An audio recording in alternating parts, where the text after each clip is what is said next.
uma proposta de carta ao Papa que todos assinaram. Ai, que da hora. E justamente essa carta que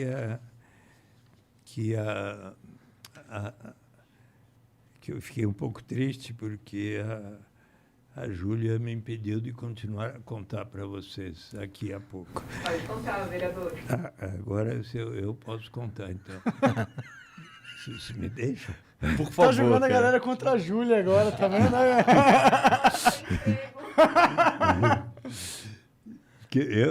Eu ia contar, depois de Confúcio, Aristóteles, na Bíblia Sagrada, qual é a palavra mais citada no Antigo Testamento.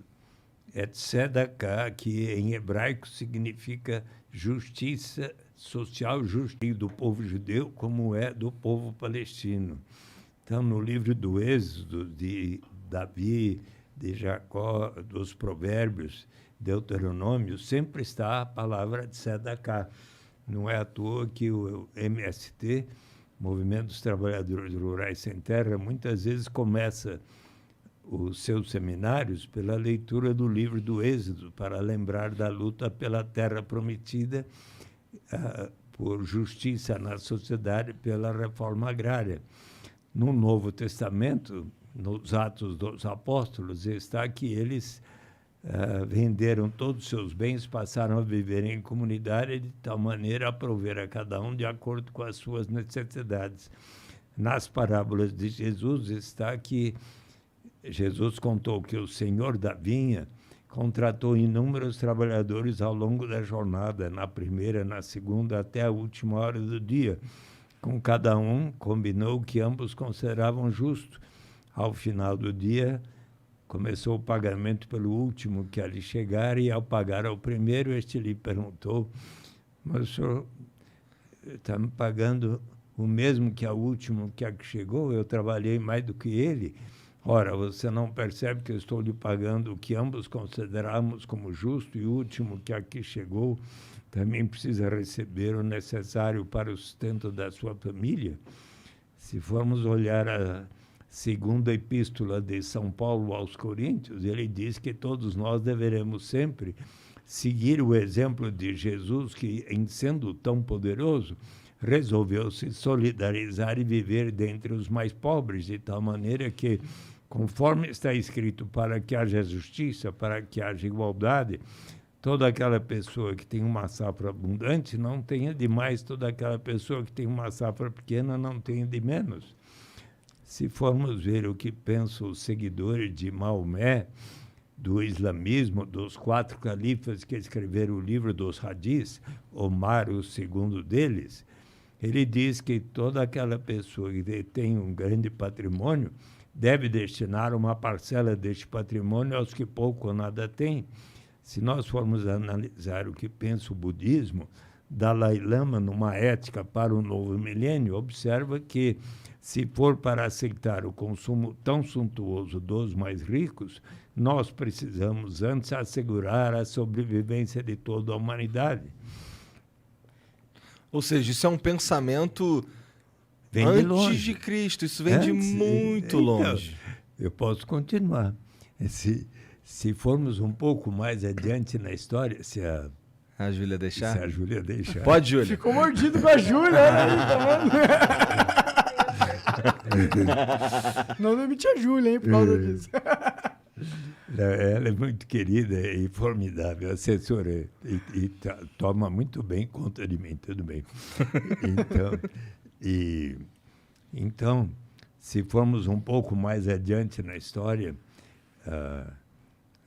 encontrarmos-nos com aquele que, em 1935, foi canonizado santo pela Igreja Católica ao tempo de Pio XI, e no ano 2000 foi proclamado como grande patrono dos políticos e dos governantes. Ó, esse cara tem que ser pica, hein? Pra cuidar dessa gente aí, nossa senhora. Por João Paulo II. Quem que era esse cara mesmo? Desculpa, eu... Thomas More, Thomas More. que em 1516 publicou A Utopia. Você sabe que quando houve aquela reunião do presidente Bolsonaro com seus ministros, que foi televisionado dia 23 de março Que o do Moro ano saiu, levantou passado. puto. E aí ele chegou a uma certa hora e disse que queria distribuir armas para todo o povo brasileiro. Eu fiquei assustado. E quando ele anunciou que estava com a Covid-19, precisaria ficar pelo menos 2 semanas isolado no Palácio da Alvorada, eu pensei comigo mesmo, talvez ele possa ler um livro e aprender algo sobre a renda básica. E mandei para ele de presente por SEDEX a Utopia de Thomas More. E o gabinete dele agradeceu o presente, mas não disse que ele tenha lido, não aprendeu a lição. Você quer que o Bolsonaro leia alguma coisa? Tá de sacanagem foi a comigo? minha intenção, eu mandei para ele. Mas o que é que diz Thomas More em A Utopia? No livro primeiro de A Utopia, o cardeal Morton está debatendo a pena de morte que, instituída na Inglaterra no início do século XVI, não havia colaborado para diminuir a criminalidade violenta. E então, eis que o viajante português Rafael Itlodeu em grego é um contador de histórias, observou muito mais eficaz do que infligir estes castigos horríveis a quem não tem outra alternativa senão de primeiro tornar-se um ladrão para daí ser transformado em cadáver, é você assegurar a sobrevivência das pessoas.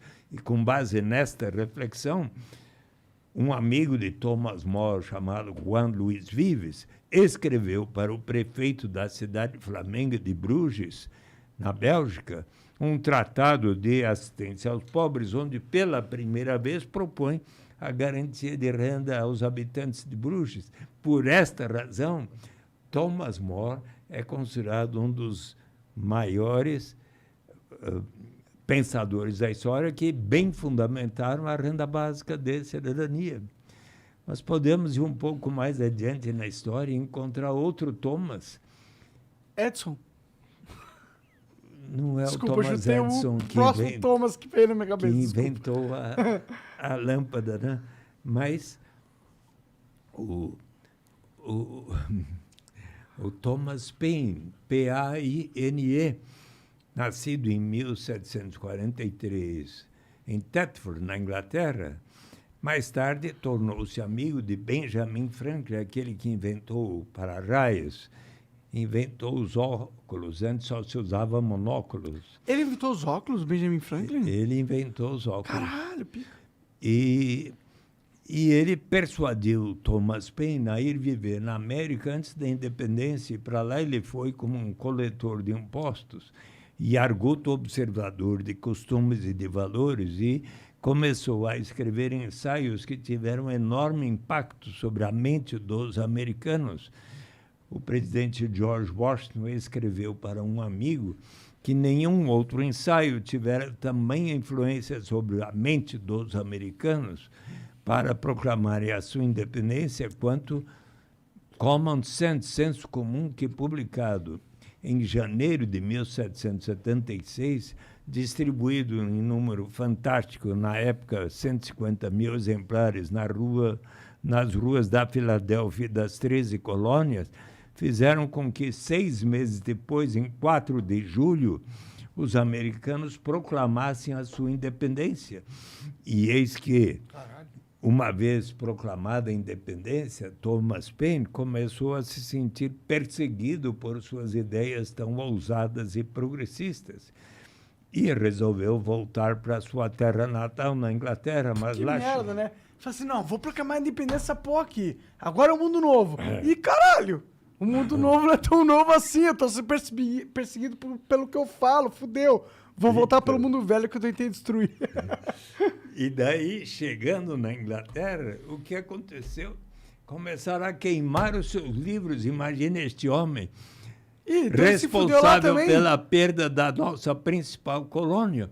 É verdade. E então ele seguiu para a França e de tal maneira se engajou na luta por liberdade, igualdade, fraternidade, como vocês estão engajados, que 3 anos após a Revolução Francesa de 1789, embora estrangeiro, ele foi eleito constituinte francês. E nesta qualidade, em 1795, ele escreveu um ensaio de 20 páginas, denominado Justiça Agrária, que está publicado no meu livro Renda de Cidadania, Saída pela Porta, onde ele diz que a pobreza é algo que tem a ver com a civilização e a instituição da propriedade privada, pois ali na América, quando ele tinha estado antes da independência, não enxergara tamanha destituição e pobreza quanto nas vilas e cidades europeias de então. Por que razão? Porque na América a propriedade era comum dentre os índios. Mas ele considerava de bom senso que uma pessoa que cultive a terra, realize benfeitorias na terra, possa usufruir do seu trabalho na sua propriedade. Mas era o seu plano, e esse era um plano para todos os países, ele ressalta, que toda pessoa que cultive a terra na sua propriedade possa usufruir do seu trabalho na sua propriedade. Mas era o seu plano que toda pessoa que assim o fizesse destinasse uma parcela de seu rendimento para um fundo que a todos pertenceria, e deste fundo, uma vez acumulado, se pagaria a toda pessoa residente naquele país, tanto um capital básico quanto uma renda básica, como um direito inalienável de todos participarmos da riqueza comum da nação. E daí podemos chegar no século XIX, em 1848, Karl Marx e Engels escreveram o Manifesto Comunista. Mais tarde, Karl Marx escreveu os volumes de O Capital. Em 1875, a crítica ao programa de Gotha, onde ele diz que, numa sociedade mais amadurecida, os seres humanos vão se portar de tal maneira a poder se inscrever como lema da sua sociedade 12 palavras em inglês que o grande economista John Kenneth Galbraith, em A Era da Incerteza, diz que tiveram um efeito ainda mais revolucionário do que os volumes de O Capital, From Each According to His Capacity to Each According to His Needs, de cada um de acordo com a sua capacidade, a cada um de acordo com as suas necessidades.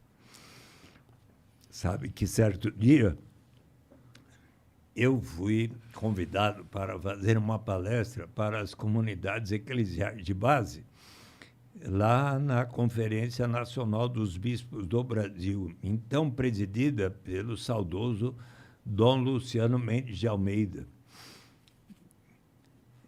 Por que saudoso? Ele é legal, esse cara? O Dom Luciano Mendes de Almeida foi um grande defensor dos direitos humanos. Entendi.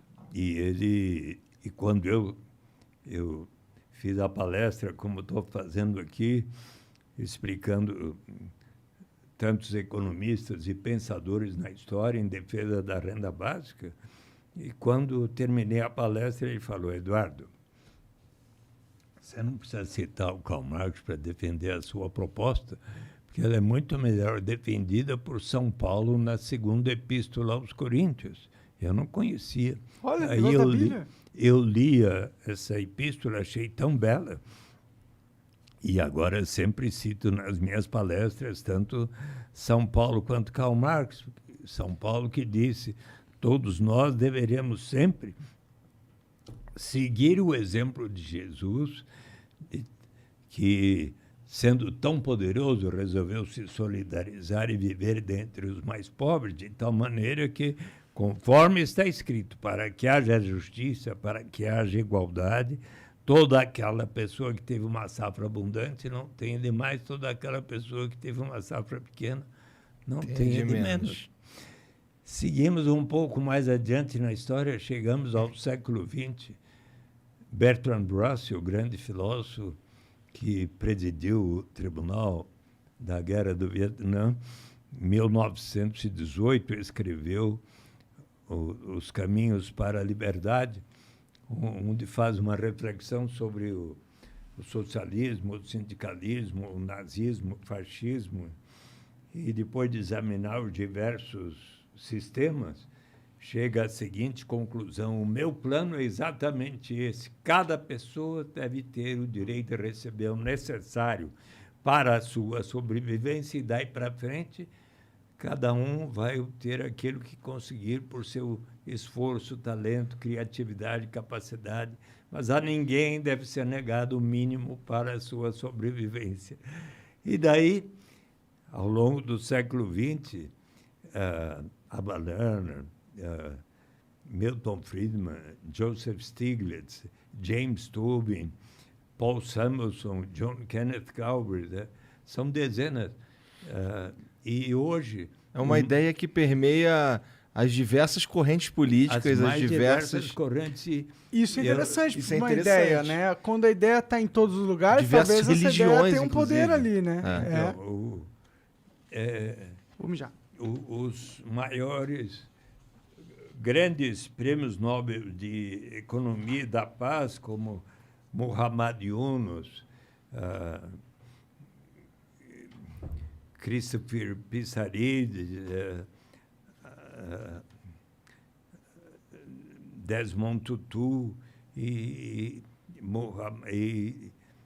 tantos outros, hoje estão defendendo a renda básica de cidadania. Então, é uma coisa... Realmente é uma ideia que permeia os seres humanos, de uma certa forma, né? Que todo mundo que pensa um pouco sobre a ideia acaba chegando à conclusão que ela merece uma atenção. E é por isso que eu abraço essa ideia com todo vigor.